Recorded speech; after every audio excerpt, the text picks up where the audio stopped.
Yo, what's up? You can't imagine how many people asked me over the last days to do a equipment ranking video. And yes, after all of those nerfs and rebalancings of the last months, it's actually a very interesting question how good all of these items actually are. Because I noticed myself, I changed a bunch of setups over the last weeks because many items just completely stopped performing well, opening up the use for other items that were overshadowed in the past. So yeah, this is going to be a very interesting list.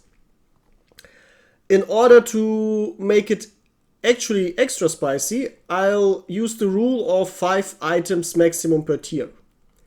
Because that actually forces us to distinguish more between items and really filter out the really good ones from the just medium ones.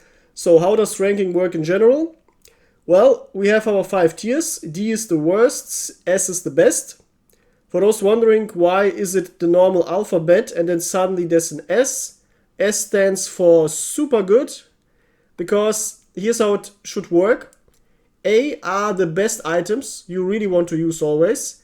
B are good items but not auto inclusions basically.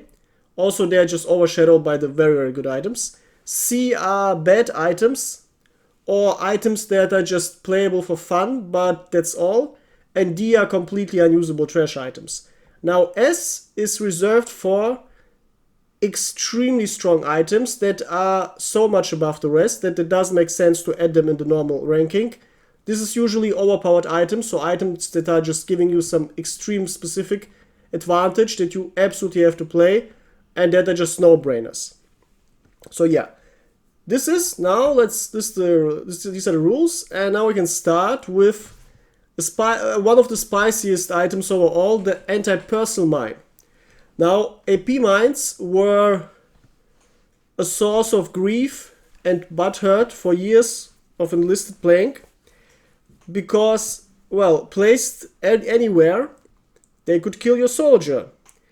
Placed on a ready point, they could kill all of your soldiers, especially while spawning. Now, many people get butthurt about it. Understandable, though. For new players, I understand that they get butthurt about it.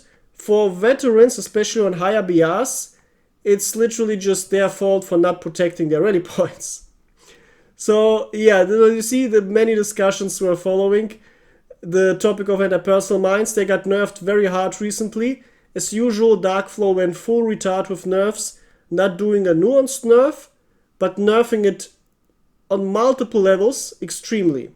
Now this is basically what Darkflow always does, and my explanation for this is they're just lazy, and instead of nerfing something a little bit, and if necessary nerfing it a couple weeks later again, they just nerf it so hard that they don't have to work on it ever again.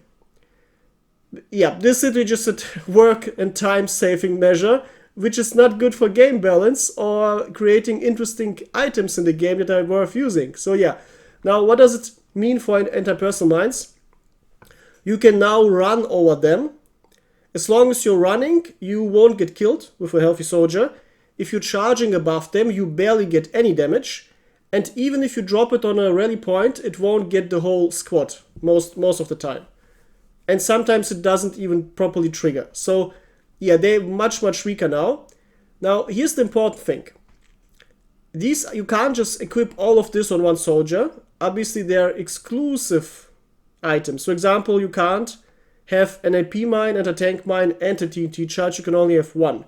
So this competition, this mutual inhibition, means that we have to pick only one. So if one isn't that good, it drops the quality and the placement of the item even further down, because we possibly have better items.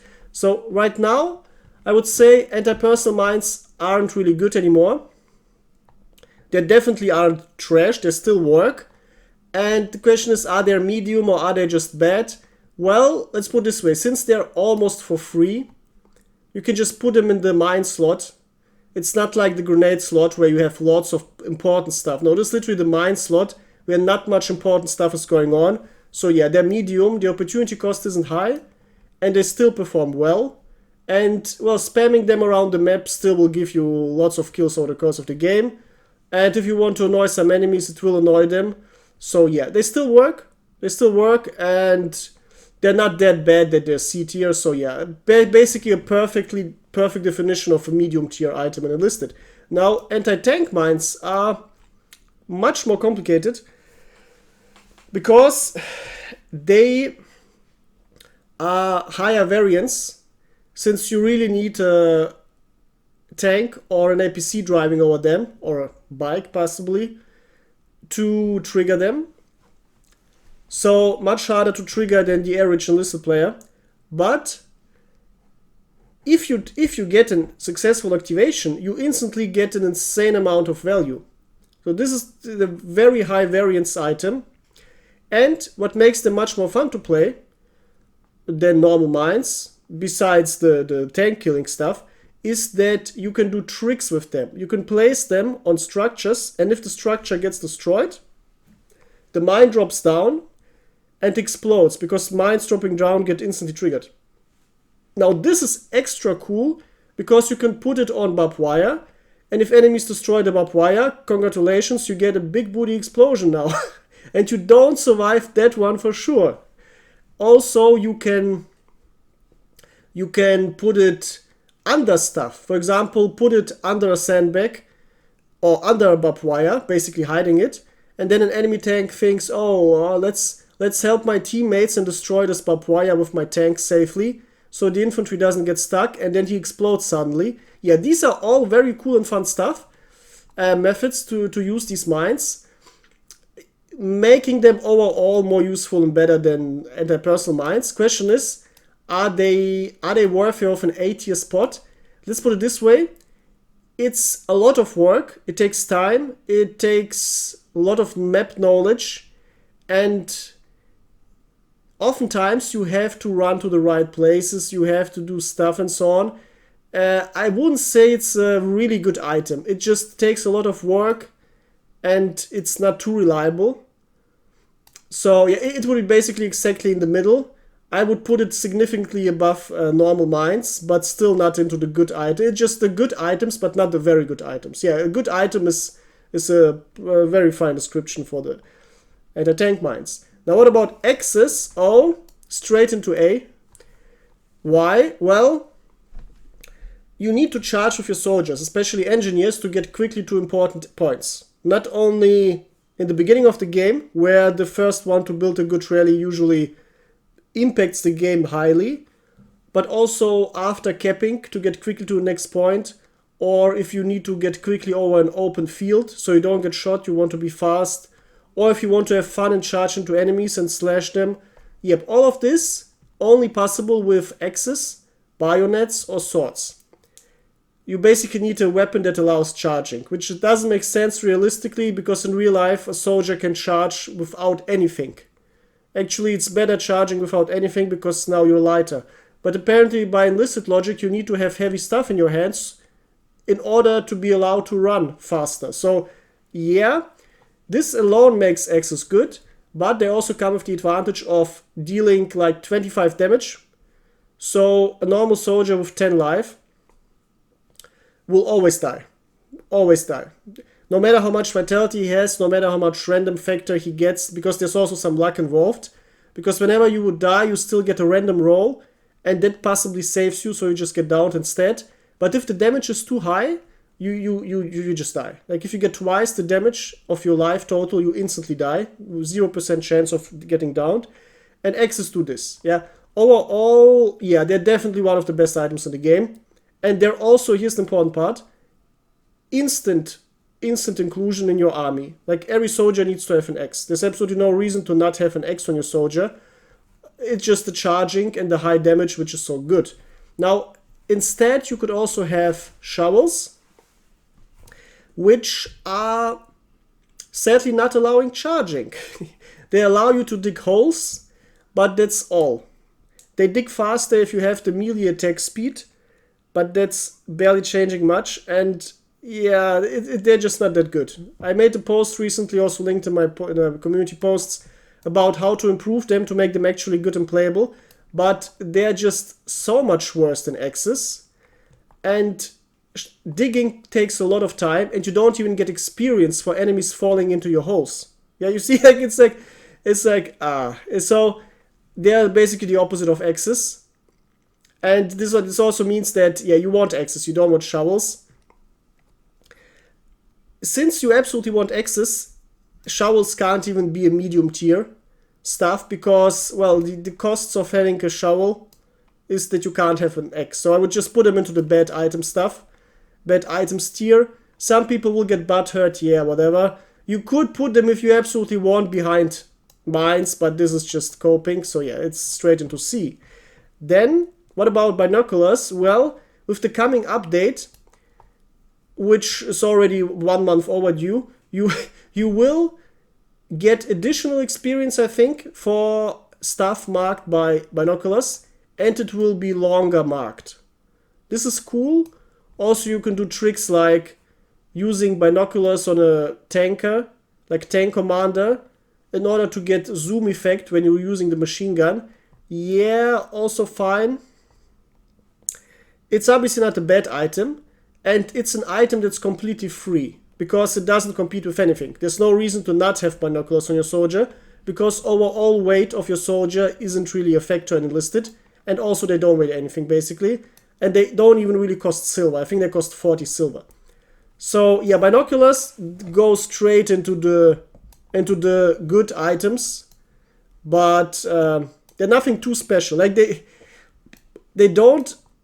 Well, I mean, they're easy to put on, but the advantages they give aren't that good. And here's the most important problem. How many people actually use them? Because in order to use them, you need to actually click on them. The problem is, which key are you going to use for that? Because I'm completely out of keys. I had to change half of the keys I have to have them much closer to what I'm actually clicking the whole time.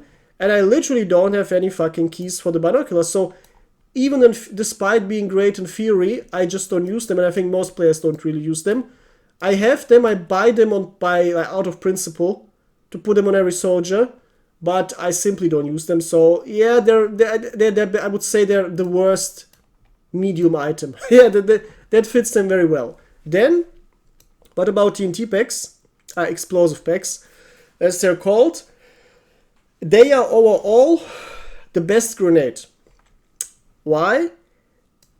Despite having a small anti-infantry radius, and a small radius in general, they have an extremely high explosion effect, and they are the only mine the only grenade that can easily one-shot tanks, especially if you know where to throw them. So this alone makes them extremely good. Having the ability on every soldier to kill enemy tanks is insanely good, and also to kill enemy infantry, but also to blow up structures, because if you're playing against someone who watched my engineering guides or any of the full games I'm playing, you will likely see enemies who spam the whole objective so you can't get in. And if you get in, you get stuck in barbed wire, and then you get a Molotov on your head. Now, in order to not have to lie on the ground and spend the next 60 seconds destroying all of the stuff, you can throw a TNT pack. This also helps, yeah? So these are all advantages. Also, you can throw them to just trigger mines and other stuff on the ground. Like, many nice things with them possible. Also, they destroy stuff like walls and fences. Especially on the Moscow maps, like in Birch Grove, there are these super annoying fences that always get your bot stuck. And yeah, you really need to blow them up, and this is by far the best way. So yeah, this is straight into very good items. Let's put it this way. Since there's, are they actually, like, they're definitely lower to be rated than an X, but mostly due to the fact that there are also other grenades that are possibly quite good, and yeah, they're just competing with them. But also, well, since X's are basically they don't have any competition, they're just much more flexible. So yeah, X is still the king of A, but yeah, explosion packs a close second. Then, the best friend of X's, the Flask. Now, they go straight into B. They are also a free item, meaning they don't compete with anything. You just need to buy it and put it into the slot. Now, many people underrate them, thinking, oh, what do I need a Flask for? Well, if you drink out of the flask, you get extremely fast stamina regeneration for about 1 minute. This means what you do is you take your X, you charge somewhere. When you're down to 0 stamina, you drink from your flask, and then you start charging again after waiting like 2 seconds, instead of waiting 10 seconds, or 15 seconds even. And then, after your stamina is down to 0, you wait 2 more seconds, and you still have the super regeneration speed, and then you charge again. This way you can charge over almost the whole map within 1 minute. This is extremely strong, especially if you absolutely need something like this on some maps, especially as an attacker, if you want to do wide flanks. This is only possible with flasks. Yeah. Also for flavor reasons, every soldier needs water on him. You can't be in the field without a flask. So yeah, they're obviously better than binoculars. They well, the only hard question is, are they better than mines? You see how bad the MP mine has gotten, that it can actually get overshadowed by a flask.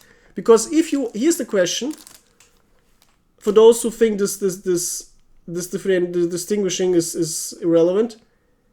If I had to pick either flask or mine, what would I pick? Well, I would pick the flask. I wouldn't pick the mine. Yeah, this is how we actually need to do it. I could live without mines, but I wouldn't want to live without flasks. Now, we can use this criterion. By that logic, the flask would be above anything in B. But here's the thing. If you look at your whole squad, let's say you have a 7-man squad. Obviously, your engineer needs the flask. He's the runner. But you also want a bunch of mines. You want 2 or 3 anti-tank mines to drop around the roads, to blow up enemy tanks or to build traps. So by that logic, the flask isn't beating those mines anymore. Yeah, so yeah, I think it's safe to put it behind the anti-tank mine and also behind the anti-personnel mine, because what I usually do is I have a bunch of these and a bunch of these. I have flasks on every soldier, yeah, but only because it's free, the way Enlisted is built right now. If I actually had to choose, I would I would still rate the mine higher than the flask. We could go like this, but this would trigger some nerds really hard. Yeah, I think this is the fairest stuff.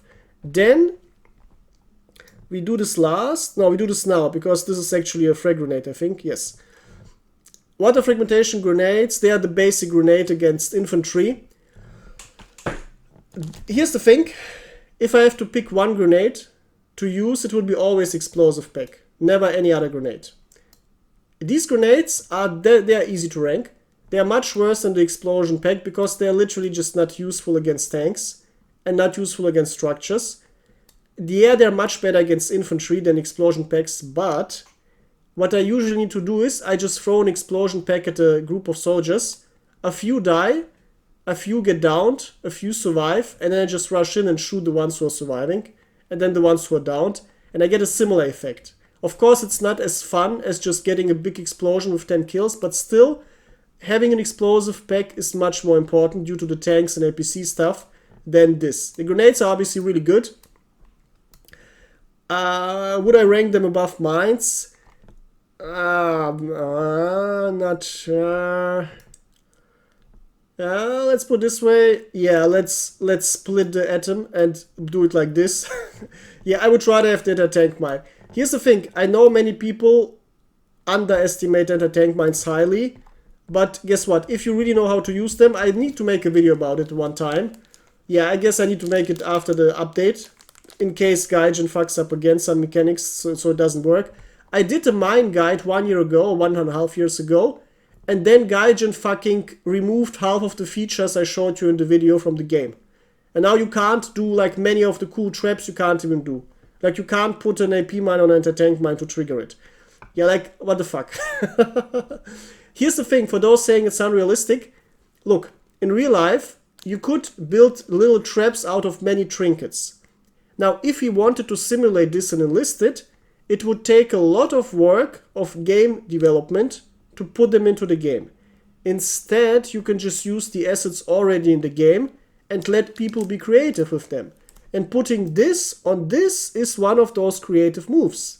But motherfuckers removed it from the game because butthurt children of Karens got whiny on the internet. Yeah, whatever. Okay, so this yeah, I think we can place it here. Then impact grenade. Impact grenades used to be overpowered due to bad coding, but then they got nerfed. Now they're, I would say they're a bit too weak. They could be, they need to be like 20% stronger, then they would be fine. Because when they got nerfed, they got like minus 80% power. So yeah, they are still good on soldiers that can't fight well. Like I'm using them basically always on engineers, because engineers need to survive, and just quickly, if they're surrounded, especially on low BR, they can't expect to kill an assaulter squad with their bolt action rifle. So they need to spam those impact grenades to quickly get out of danger, or to remove the danger from the battlefield. So yeah, they're very useful on, especially on lower BR, ironically enough, because on higher BR you don't need them. There the engineers can fight themselves because they get the strong rifles. So question is, are they better than the normal frag grenade? I would actually say, yeah, here, unpopular opinion, I would say they're more important.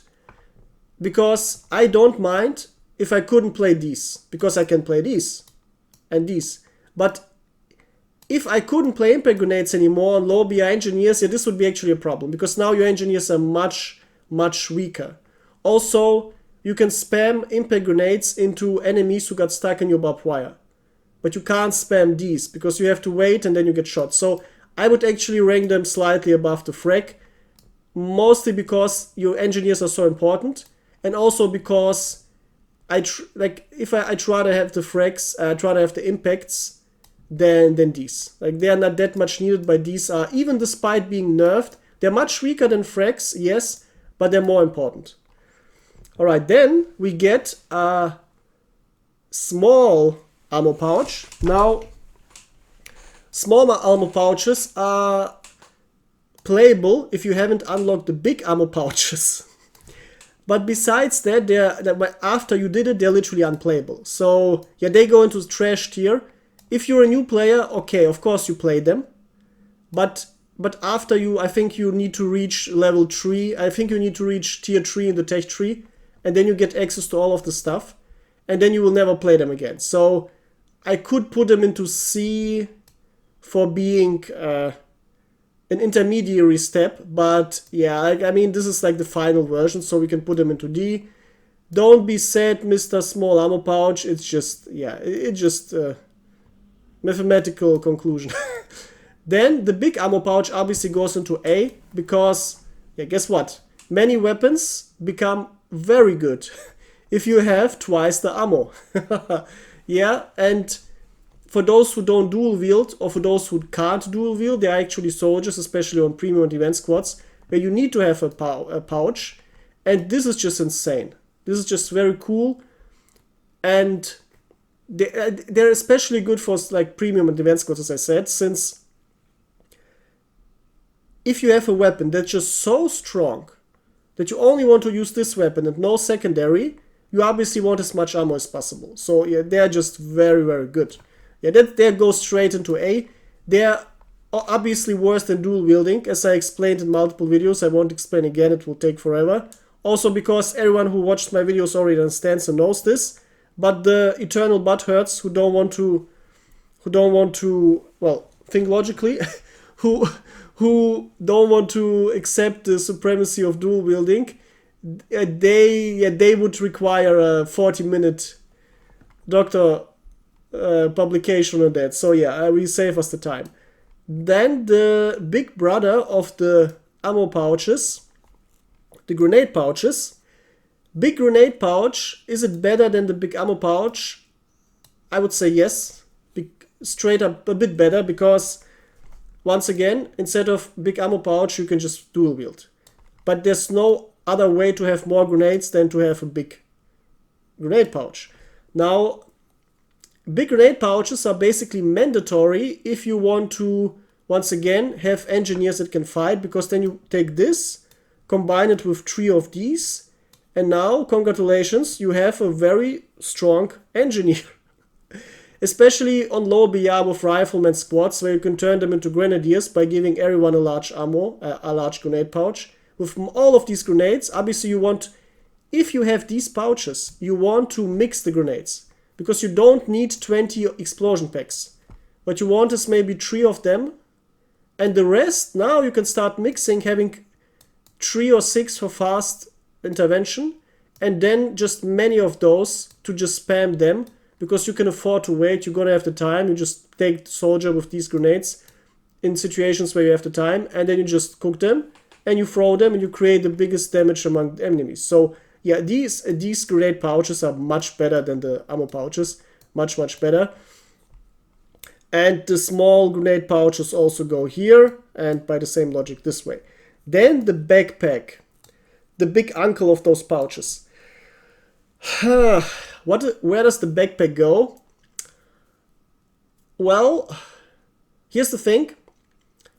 The backpack is basically a must include on tankers, because yeah, what do you want to give them? You won't, like, these pouches would be useless, but if you give it to tankers, you can actually give them 3 medkits and 1 of the toolkits, since yeah, you don't need 2 toolkits. You can repair, I think, 13 times or 12 times of this. So you want to max on your medkits to just have nearly immortal tankers, which is also, by the way, one of the reasons why they have only 14 vitality, because if they had 16 red points, with the vitality perk and 3 of those, they would be ridiculously tanky. So yeah, it makes sense to have it like this. Now, backpacks, here's the thing, the only other reason to use them is maybe if you're grinding the game on lower BRs,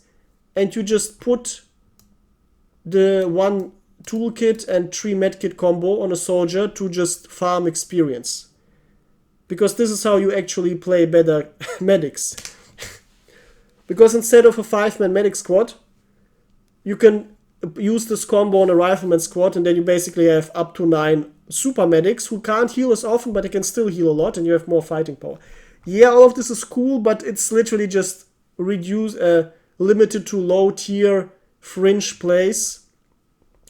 It is fun and cool to do it a couple of games, but then you just want to switch to grenades because you get tired of it. So the backpacks are, I would say, behind the Flask. Yeah, the Flask is the monitor of the truth, and I'd much rather have Flasks than backpacks. It doesn't make much sense to have those backpacks. Now I'm gonna switch around these numbers later to keep our 5 items per think rule. Then we have the Lunge mine, the Japanese Sudoku mine. If you're very loyal to the Emperor, and there's a big American tank that you need to get rid of quickly. Problem is, these mines are highly bugged and barely work. And even if they work, they're not a guaranteed kill on the enemy tank. And you need to hit the enemy tank well. And guess what? Instead of doing all of this nonsense, you could have fought ahead and dropped a mine. Or you could use the TNT Charge, as we're going to find out later. Or you throw an explosion pack. So you see, all of this is literally just... Yeah, this item could be, since it's so bad and useless, could be the worst C tier item. But I'm actually going to put it into D because it's so bad that if you use it, you're actually going to perform worse in games. This item makes you just play worse. So it's not just that it's weak, it also makes you weaker. So for this it goes straight into D tier hell, where it belongs. Then medkits. Now we could put them theoretically on C and A tier, S and A tier, because every soldier will have one. But even the tankers, since they have these power backpacks, but yeah, but they're, well, here's the thing. you want one on every soldier, but if you had to pick, what would you play? Medkit or Explosion Pack? I would play Explosion Pack. If I had to pick a Flask or Medkit, yeah, overall Medkit. I also would put it above Mines. I also would put it about that. I also put it about this. And I also would put it above this. Now, would I put it above ammo pouches, actually? Like, I would always play Explosion Packs over it if I had to choose, but for these pouches? This is an actually interesting question. Could we play without the big pouches if we need to give them up for the medkits? My feeling, like my logic, my feeling says yes. Yeah, and I think logically speaking, they're more important.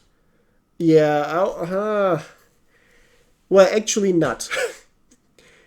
We're just used to using them, but they're not actually more important than these pouches. And let's put it this way. If you're playing against weak enemies, you don't need them. And if you're playing against strong enemies, you will usually also get completely killed. So actually they're not that important. They're good to have, but I'd rather have, I think this is a fine balance. Actually, I'm not sure whether anti-tank mine is better. I'm not sure whether these are I think the optimal place is somewhere best B, best mid-tier item, or mines. I think since these take time and work to use, and this is just some passive stuff, if you get downed, you just switch to your next soldier and let your bots heal themselves. So yeah, let me know in the comments what you think, because this is actually the hardest question I've seen so far, where to place it optimally. And of course, while you're doing so, like the video and subscribe if you're new, and share it with your all other nerd friends so they can have spicy discussions about all of these placings. Then Molotovs. Well, we can compare them with grenades, also highly nerfed, though they are, let's put it this way, with the upcoming update, or even with the current update already, that was just delayed that everyone got confused, the Molotovs got indirectly better, because now if you drop it on a tank and the tank engine starts burning, you obviously need to know where to throw it. The tankers can't extinguish the fire from inside. This means once you make the engine burn, it's over for the tankers. They can't do anything, they have to go outside, and you obviously quickly shoot them and everything's fine. So this made Molotovs much better against tanks. And not even open top ones, even the BR5 super strong tanks. Also very fun and immersive to use as in real life. You throw them on tanks, on tank engines and so on. I would actually say they are definitely better than the other grenades now, except for the explosive pack. They're still, well, they compete with the explosive pack, but overall it makes it definitely better than the grenades. I would still use the mine above it, but yeah, the Molotov got finally its redemption arc, because now it's quite, and of course you can use it, you can mass spam it in combination with these pouches, of course, to just ignite whole areas and make sure enemies don't get on a point, or to, well, if they're already on the point, to incentivize them to leave the point. So yeah, Molotovs, many useful uses. Then I guess this is a small backpack. I even forgot they existed in the game. Now they go straight into useless tier. Very, very straight. Yeah, together with all, the question is what is worse, ammo or this? Yeah, ammo is by far the worst, because it's always dual wielding much better than this, and yeah, I would say this is the most useless item overall. Then we get small grenades. Now I would put them behind shovels or in front. It actually depends. Honestly, I don't care, because everything in C is already so bad. Yeah, let's put it this way. Highly strategic players could use them in coordinated attacks to make them valuable and effective. But if you have so much coordination, you can just coordinate tank attacks or artillery smoke, smoke artillery, or other types of stuff, or grenadings and so on. So yeah, it's just useless. This is not Counter-Strike. This is just, well, I'd rather have a shovel to dig a hole to troll enemy tanks than throw around this stuff. Also, if you want to have fun, you can use white phosphor instead. It also creates smoke. Not as effective, but it can kill enemies. Now, these grenades are so fucking bad, they got nerfed 1 trillion times, and then fire got nerfed. So they got nerfed directly and indirectly, and now they basically don't do anything. I only use them for fun, for flavor reasons on flamethrowers. But even that isn't possible anymore because, not always at least, because not all nations have access to them. So, yeah, I would say they're a bit, for fun reasons, they're cool, but that's all. Yeah, like they go straight behind the shovel. Then, Toolbox. Now, Toolbox, very important. You literally can't play tanks without a toolbox. Otherwise, the first time you get the first time something goes wrong, you get breached, you're gone. So, toolbox is absolutely important, but only on tankers. And yeah, you can theoretically put it on other soldiers to farm experience by repairing your teammates' tanks. Yeah, but the same thing can be done with medkits. So they would just go behind medkits at best. The thing is, what if you don't play tanks? Yeah, but by that logic, many items wouldn't be that good, because some of these items are only good on specific soldiers, and then you can say, what if I don't play that soldier? So, we could make it, let's make it easy and just put it behind med boxes. Because here's the thing, you actually don't need, theoretically you can also tank without them, because if you're very well hidden, if you make sure you don't get hit, you don't need to repair anything. Yeah, so, yeah, by that logic, yeah, it can't be, it's definitely behind the med box, but I think it's more important overall than, oh wait, let's put it this way. It doesn't pass the flask test. It doesn't. If I had to choose, I wouldn't even, I would rather have flask than toolkits. Because usually, if you start getting damaged, if it's good enemies, your tank will die very shortly. So you barely have time to repair. And with the new repair system from like 1 year ago, you have to go outside, which also oftentimes leads to death. So repairing tanks isn't that reliable anymore, actually. Yeah, by that logic, it makes sense to put it behind a flask. Like I try to have a flask in this. Then our very most honorable S tier item, the sword, or Shingunto for the factory-produced Japanese texture swords, or the katanas for the event swords, or cavalry officer, whatever swords for other nations. Why are they S tier? Very simple. They're like axes, but much better. Not only allow they you to charge, but they also give you a 50% running speed bonus. And I think also the bonus applies slightly to normal walking. So you're much faster than with anything else. This makes the Japanese army very special because they're the by far fastest army in the game. And this is also the reason why you want to have swords on every single soldier, on every single engineer. Obviously you can't have infinite swords for normal nations. But there, you want one on absolutely every engineer so you can always do the wide flanks.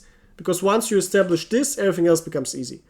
So, yeah, swords are just insanely strong. Also, they have a bit more reach than axes, a bit faster attack speed, I think, and roughly the same damage, where they also one-shot everyone. Yeah, swords are just extremely strong.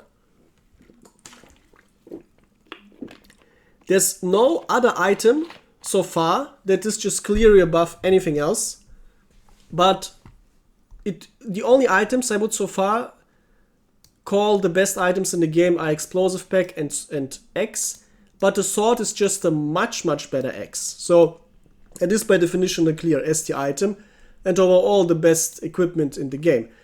And for the end, the TNT charges. Now, these dudes are...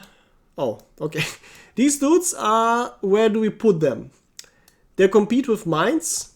They're much better than normal mines. And they are, I would say, worse than AP mines because they require more work. And instead of doing this work, I can just throw the pack. So they would be something like this. And honestly, I noticed it doesn't make sense to have the flask behind the AP mine.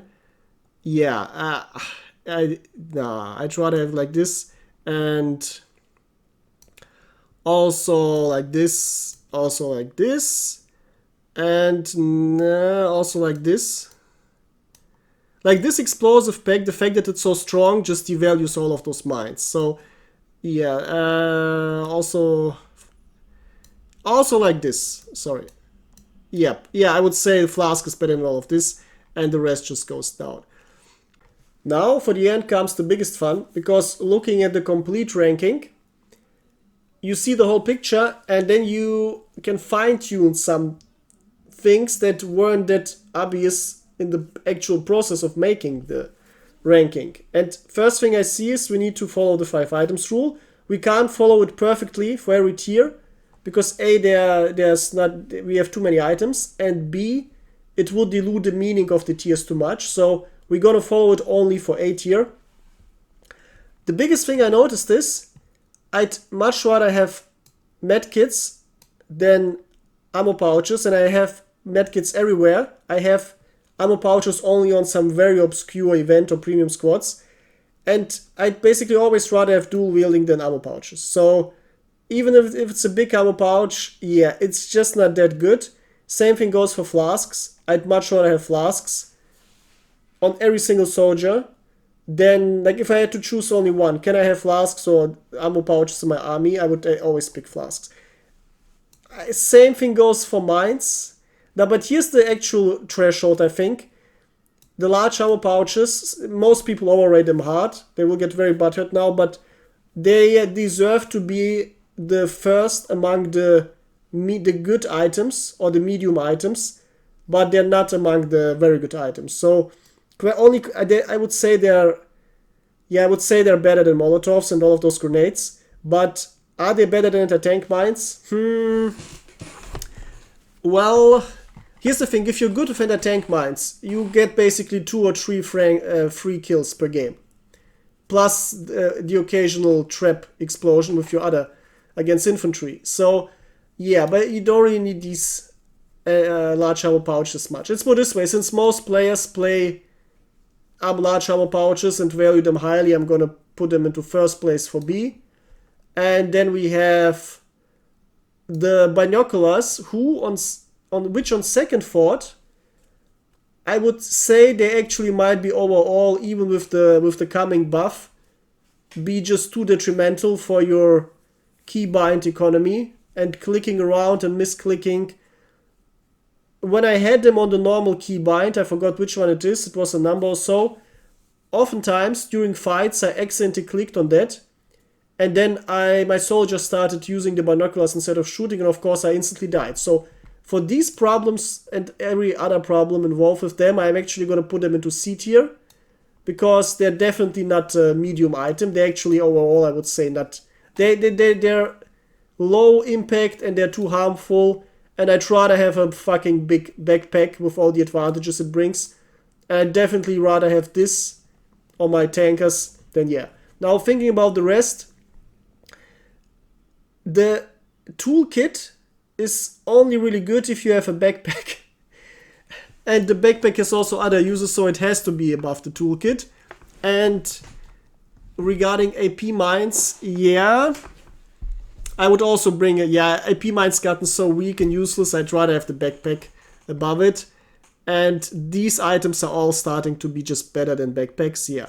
This is very good, I think. This is also fine. Yeah, I would say this is the final perfect ranking. The swords being the strongest out of everything by far, then the axes, who are basically a down-tiered sword, then explosion pack, the king of grenades, and then the big grenade pouch, which, well, is fueled by the power of all of those grenades that we see here. and is also fueled by the power of the explosive pack. So yeah, they are very closely tied. And then the super universal items you always want. And then the nice to have items, but not that important. Let's put it this way. If you were to build an army from Enlisted, you absolutely want the items in the A row, the very good items. And if you don't have access to anything else, it will be fine. Like most of the time, you literally will play exactly these items and nothing else. So yeah, I say this proves that this list is actually quite perfect by actually using the perfect army setup test. Alright, that's it. Let me know what you think in the comments below, and have fun discussing this list, because this is usually a topic of very highly spicy discussions. So until soon, goodbye.